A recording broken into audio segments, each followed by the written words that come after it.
We left at a time when we had a good candidate. She was fully funded. And what happened was, I had become what we had set out to do, no one thought we could do. And become so successful in our agenda, it was hard to say, no, I'm going to stop now. Are you kidding me?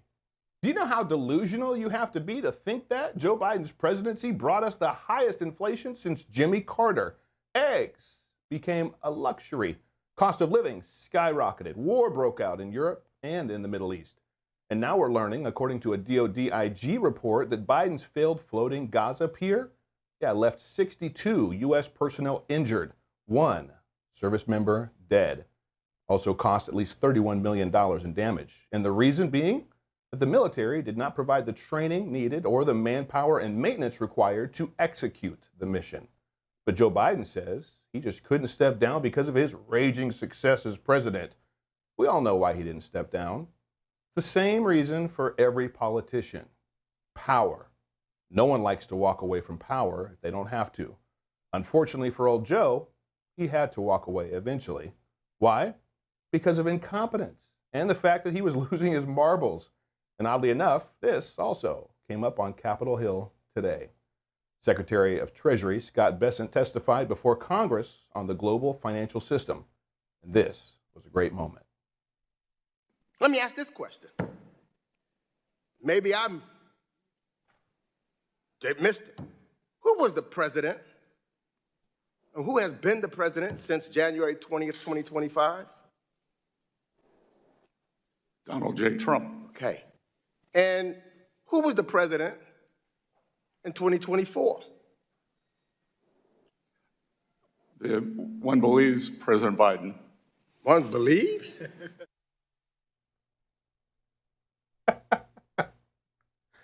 Yeah, well, they say he was president, but then there's that old auto pen issue as well. So who was really signing things? But once again, the left is incapable of accepting truths, just like the fictional statue character and Joe Biden saying he had a successful presidency.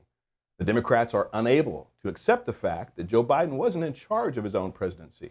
How can a man who gets lost, forgets what town he's in, rambles and mumbles and falls asleep during official events, how can you believe that he, in fact, was running the country? Well, if you're a Democrat, you'll believe just about anything. You'll celebrate fictional characters, believe Joe Biden was successful, and you'd believe Joe was actually aware that he was president. They're like children. They believe any tall tale, just like Congresswoman Jasmine Crockett. Okay. So I'm going to ask you a question, and I want you to tell me whether or not it is Trump or trans people that are responsible. You understand? Got it. Okay, very good. The first one, gutted medical research. Trump. Kidnapping Americans and sending them to foreign countries, a.k.a. deporting them. Trump. Driving us into a recession. Trump. Increasing the cost of everything. Trump. Waging an idiotic tariff war. Trump. Harming farmers. Trump. Ignoring the Constitution. Trump. Proposing to take away Social Security. Trump. Cutting health care. Trump. Firing government workers who keep our country safe. Trump. Encouraging an environment of hate and divisiveness. Trump. Well, if you believe her, everything is Trump's fault.